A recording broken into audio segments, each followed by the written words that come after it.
अध्यक्षता में 5 घंटे से भी अधिक चली आपदा समूह की बैठक। सभी जिलों के प्रभारी मंत्री को दिए बाढ़ से हुए नुकसान के आकलन का टास्क। संघ के कार्यकर्ताओं में जोश बढ़ने आज पटना आ रहे आरएसएस प्रमुख मोहन भागवत। संघ के कार्यक्रम में करेंगे समीक्षा। बिहार के 32 जिलों में नहीं मिले कोरोना के एक भी मरीज, पटना वासियों को मिली राहत।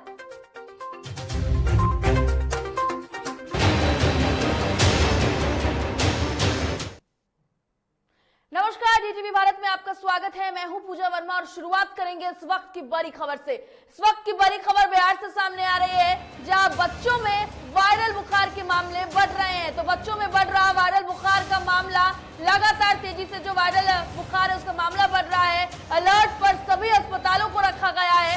बड़ी खबर इस वक्त की आपको बता रहे हैं, जहां कई जिलों में भेजी गई है मेडिकल टीम। तो बिल्कुल लगातार जिस तरीके से ये मामले सामने आ रहे हैं, लगातार जो ये वायरल फीवर का मामला सामने आ रहा है, इसके बाद से स्थितियां जो है वो लगातार बिगड़ती चली जा रही हैं। अब जो बच्चों की संख्या है वो बढ़ती चली जा रही है, जिसके बाद से अब कई जिलों में जो मेडिकल टीम है वो भेजी गई है। अस्पतालों को अलर्ट पर रखा गया है, बेड की व्यवस्था कर ले या फिर लगातार जो अस्पताल कर्मी हैं उनकी व्यवस्था कर ले। उन तमाम व्यवस्थाओं को चुस्त दुरुस्त रखने की कोशिश की जा रही है, पुख्ते करने की कोशिश की जा रही है, क्योंकि लगातार जो ये बढ़ते आंकड़े हैं बच्चों के बीमार होने के आंकड़े, इसमें लगातार ही इजाफा हो रहा है। और इन बढ़ते आंकड़ों के बीच बिहार जो स्वास्थ्य विभाग है वो भी अलर्ट मोड पर है। पूरी जो मामले है उसकी समीक्षा की जा रही है। मेडिकल टीम कई जिलों में भेजी गई है, स्थितियों को आंकने की कोशिश की जा रही है और क्या कुछ व्यवस्था की जा सकती है इस पर भी नजर लगातार बनाई जा रही है। अगली खबर का रुख कर लेते हैं। बिहार के मुख्यमंत्री नीतीश कुमार ने बुधवार को आपदा प्रबंधन विभाग के साथ मैराथन बैठक की। 12 बजे से मुख्यमंत्री सचिवालय संवाद में शुरू हुई बैठक शाम के 5:30 बजे तक चली और बैठक में आपदा प्रबंधन से जुड़े सभी विभाग के मंत्रियों ने समीक्षा की और सभी मंत्रियों को अपने प्रभार वाले जिले में जाने का निर्देश दिया गया। इस बैठक के दौरान मुख्यमंत्री ने सभी मंत्रियों को टास्क दिया है कि जिले में जाकर आपदा पीड़ितों की मदद मिल रही है या नहीं मिल रही इसकी समीक्षा करें और जो नुकसान हुआ है उसका भी आकलन करें।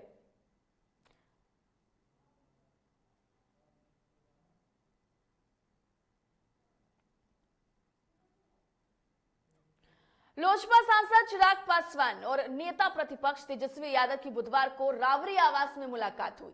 चिराग पासवान ने इस दौरान तेजस्वी से मुलाकात कर अपने पिता और पूर्व केंद्रीय मंत्री रामविलास पासवान की पहली पुण्यतिथि को लेकर आयोजित कार्यक्रम में न्योता दिया है। दरअसल आपको बता दें कि चिराग पासवान की तरफ से यह कार्यक्रम 12 सितंबर को पटना के श्री कृष्णापुरी के आवास पर आयोजित की जाएगी और इससे पहले चिराग पासवान ने सोनिया गांधी और राहुल गांधी से भी मुलाकात कर कार्यक्रम में शामिल होने का न्योता दे चुके हैं। आज यहाँ आने का कारण मैं स्पष्ट रूप से आप सबके सामने रख दूं। आप सब जानते हैं कि मेरे नेता, मेरे पिताजी के स्वर्गवास को लगभग साल होने को आ रहा।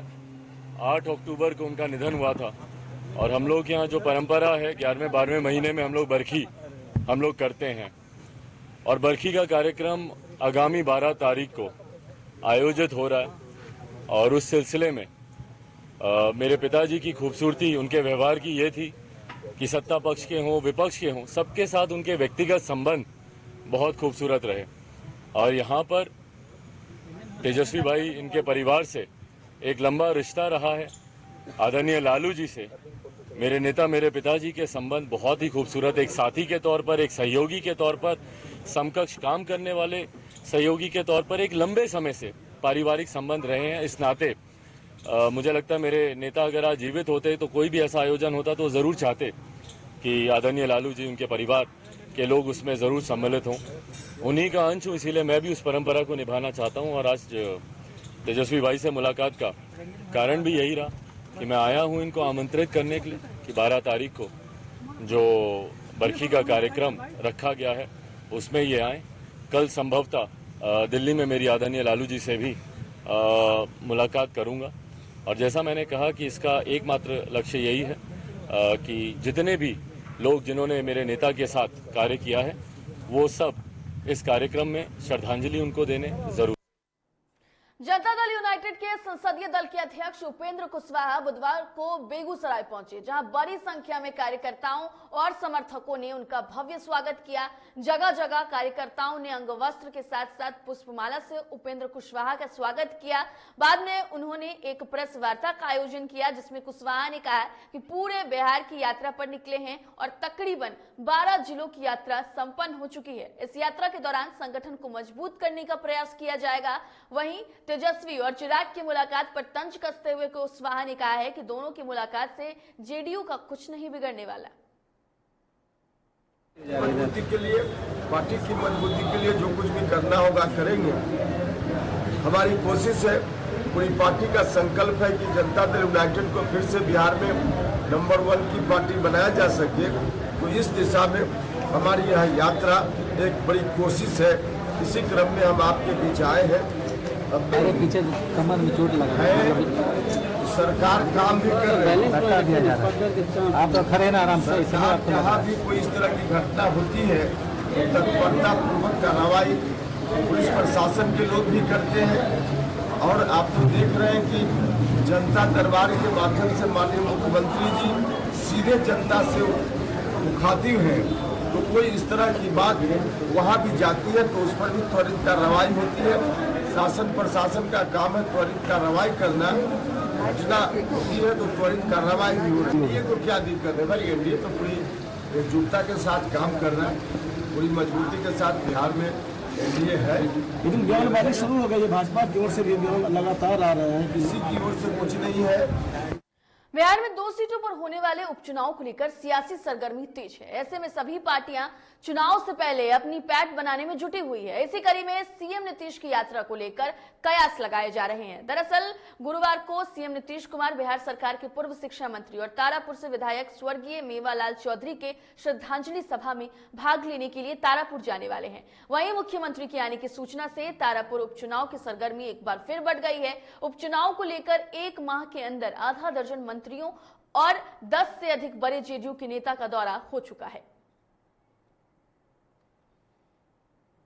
राष्ट्रीय स्वयंसेवक संघ के सर संघचालक मोहन भागवत 1 दिवसीय दौरे पर पटना आ रहे हैं, जिसकी जानकारी देते हुए संघ के उत्तर पूर्वी क्षेत्र कार्यालय में बताया गया। आरएसएस प्रमुख मोहन भागवत गुरुवार यानी कि आज पटना आ रहे हैं। इस दौरान वो पटना में कार्यकर्ताओं के साथ बैठक करने के बाद झारखंड के लिए रवाना हो जाएंगे। वहीं पटना पहुंचने के बाद संघ कार्यालय विजय निकेतन में होने वाली कार्यकर्ताओं की बैठक में मोहन भागवत शिरकत करेंगे। बिहार में चलाए जा रहे संघ के कार्यों की समीक्षा करेंगे। इस दौरान वे सेवा सदन के निर्माण कार्य की स्थिति की भी जानकारी लेंगे। साथ ही वह कोरोना की संभावित तीसरी लहर को लेकर संघ की तैयारियों की भी समीक्षा करेंगे। आपको बता दें कि मोहन भागवत इससे पहले फरवरी में पटना आए थे, तब उन्होंने पटना में एम्स के पास बनने वाले सेवा सदन की भूमि पूजन की थी। बिहार के दिग्गज कांग्रेस नेता सदानंद सिंह का बुधवार को पटना के एक निजी अस्पताल में निधन हो गया।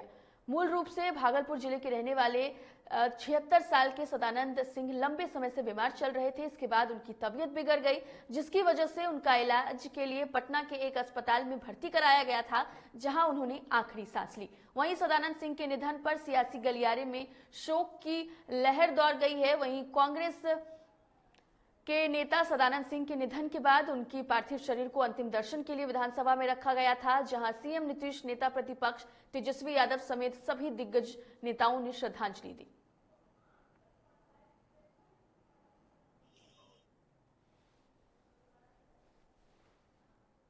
एक तरफ बारिश, दूसरी तरफ बीमारी।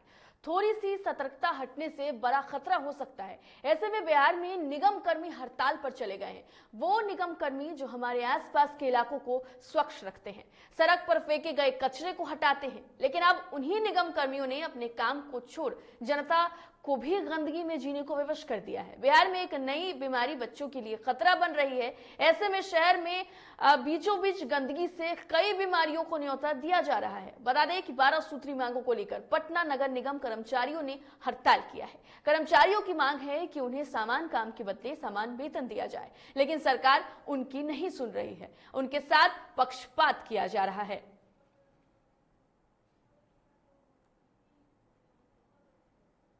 शासन की तरफ से हम लोग के साथ खेल खेला गया है। चूंकि कोरोना काल में हम लोग अपने जान को दांव पर लगाकर फील्ड में वर्क किए। जिस वक्त सारे पटना के नागरिक घर में रहते थे, उस वक्त हम लोगों ने अपना जान पर खेल के कार्य को अंजाम दिया। उस चीज को पूरी निष्ठा और ईमानदारी से निभाया। उसके बावजूद ये लोग क्या, मतलब नगर विकास आवास विभाग कहिए या फिर नगर निगम का प्रशासन कहिए, ग्रुप डी का काम बंद कर दिया, पद समाप्त कर दिया। ग्रुप डी का पद खत्म हो गया, जिसमें हम लोग दलित आते हैं, जो सबसे कमजोर वर्ग के आदमी है, 75% है। जब पद ही नहीं रहेगा, सरकार आरक्षण ही नहीं दे रही है, तो वो कहाँ से कार्य करेगा? कम सम कोरोना काल में पटना को संभालने वाला अगर कोई है तो नगर निगम और जलापूर्ति का कर्मचारी। नगर निगम और जलापूर्ति का कर्मचारी, अगर कोरोना काल में पटना नगर निगम और जलापूर्ति का कर्मचारी नहीं रहता तो ये पटना के लोग रोड पर आ जाते, सड़क पे। समस्तीपुर के राजकीय कन्या उच्च विद्यालय कल्याणपुर में छात्राओं ने स्कूल परिसर में शिक्षक और अन्य मांगों को लेकर भूख हड़ताल किया। छात्राओं का कहना है कि 4 साल से शिक्षक के अभाव में पढ़ाई ठीक से नहीं हो रही है। इसको लेकर प्रिंसिपल को हमने कई बार शिकायत भी की है, पर आज तक कोई कार्रवाई नहीं की गई। जिले से कोई भी पदाधिकारी आते हैं तो सिर्फ आश्वासन ही देकर चले जाते हैं। तो यही बोला जाता है जो अब आएंगे टीचर, अब आएंगे, लेकिन कभी भी ऐसा नहीं हुआ। जो टीचर आए हैं, जो भी आते हैं वो भी चल जाते हैं। हम लोग को पढ़ने हम लोग आए, ना कि यहाँ पे खाने और सोने के लिए आए हैं। क्या नाम है तुम्हारा? निभा कुमारी। गोपालगंज में अपराधियों ने बड़ी वारदात को अंजाम दिया है। दिन दहाड़े एक स्वर्ण व्यवसायी की गोली मारकर हत्या कर दी गई। 4 की संख्या में आए बाइक सवार बदमाशों ने घटना को अंजाम दिया।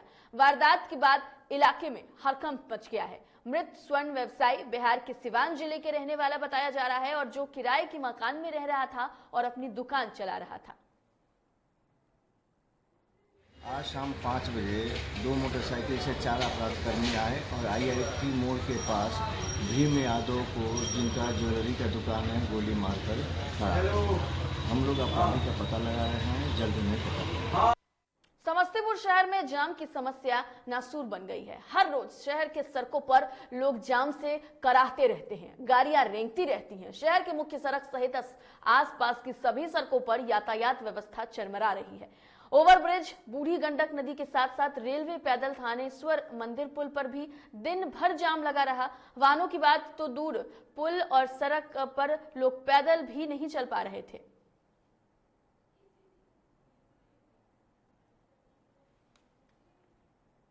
दरभंगा एम्स का सांकेतिक शिलान्यास कार्यक्रम स्थगित हो गया। जिला प्रशासन की ओर से अनुमति नहीं मिलने के कारण इसको रद्द कर दिया गया है और हजारों की तादाद में उपस्थित MSU के कार्यकर्ताओं ने आंदोलन कर अपना विरोध जताया। उसके बाद दरभंगा जिलाधिकारी डॉक्टर त्याग रंजन SM ने मिलकर अपना विरोध पत्र भी सौंपा है और सभी को संबोधित करते हुए गोपाल चौधरी ने कहा है कि प्रशासन द्वारा निषेधाज्ञा लगाकर आंदोलन को कमजोर किया गया है, लेकिन हम लोग पुनः गांव-गांव जाकर जनता को जागरूक करके एक बड़े आंदोलन की तैयारी करेंगे।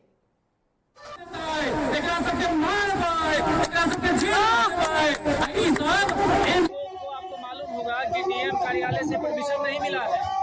उन्होंने कहा कि अगर हम शिलान्यास करेंगे तो FIR होगा, आप लोगों को गिरफ्तार किया जाएगा।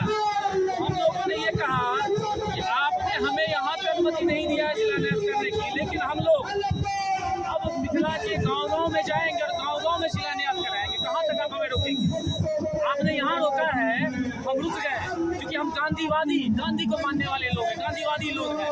हम नहीं चाहते कि हिंसा हो, हम नहीं चाहते हैं कि टकराहट हो। आपको मालूम है कि ईंटा लेकर सब आए हैं, अगर टकराहट होगा तो हो सकता है कि 4 लाठी हमें लगे तो पुलिस को भी 2-4 ईंटा लग सकता है और हम पे देशद्रोही का चार्ज बढ़ दिया जाएगा। तो हम लोग इतने बेवकूफ भी नहीं है। हम लोगों ने यह निर्णय लिया है कि हम गाँव-गाँव में जाएंगे और शिलान्यास कार्यक्रम करेंगे और सरकार को कड़ा जवाब देंगे। गाँव-गाँव की जनता शिलान्यास।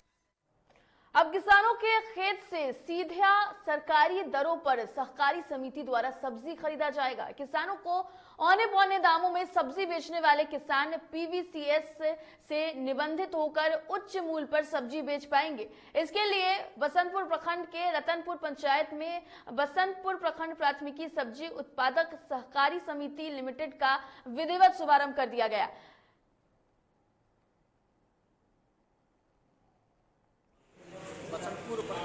परिषद प्राथमिक सब्जी उत्पादक सहकारी समिति का आज संग्रहण केंद्र का उद्घाटन किया गया है और इसका अर्थ हुआ कि किसान बंधु अपने सब्जी को इस यहाँ संग्रहण केंद्र पहुँचा देंगे और उसको हम लोग अपने सुविधानुसार को बाहर भेजेंगे।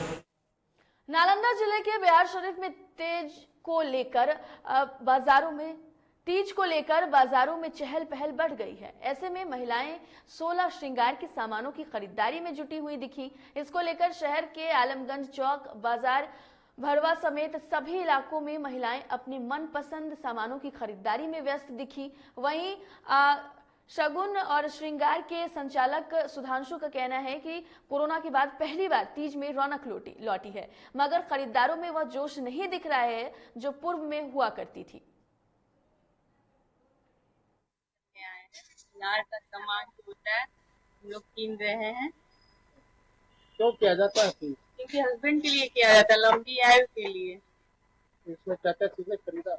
मैंने बिंदिया कीना, चूड़ी कीना, लठी कीना, साड़ी कीना, बहुत सारी चीज कीने। और ये कोरोना के बाद हम लोग मार्केट आए हैं, पहला पर्व है ना ये, तो हम लोग उत्साहित होकर कीन रहे हैं, अच्छा लग रहा है। जातिगत जनगणना को लेकर गरमाई बिहार की सियासत के बाद अब झारखंड की राजनीति भी उसी दिशा में बढ़ रही है। अब झारखंड से सर्वदलीय प्रतिनिधि पीएम नरेंद्र मोदी से मुलाकात कर सकते हैं। इसके लिए 12 से 20 सितंबर के बीच पीएम मोदी से मुलाकात का समय मांगा गया है। इसकी घोषणा मुख्यमंत्री हेमंत सोरेन ने झारखंड विधानसभा के मॉनसून सत्र के चौथे दिन सदन में की। इस मौके पर सीएम ने कहा है कि जातिगत जनगणना और पिछड़ों के आरक्षण पर हमारी सरकार ने सकारात्मक कदम बढ़ाया है। सीएम के मुताबिक प्रतिनिधि मंडल में 9 सदस्य शामिल होंगे। झारखंड विधानसभा में मंगलवार को राज्य के स्वास्थ्य मंत्री के खिलाफ पूर्व मंत्री रह चुके रांची के वर्तमान विधायक सीपी सिंह द्वारा किए गए अमर्यादित टिप्पणी के विरोध में जमशेदपुर ऑटो चालकों में आक्रोश देखा गया। आपको बता दें कि जमशेदपुर ऑटो चालक संघ की ओर से सकाची बिरसा चौक गोल चक्कर के पास विधायक सीपी सिंह का पुतला फूंकते हुए जोरदार प्रदर्शन किया गया। नारा मारे राहुल बैतरा।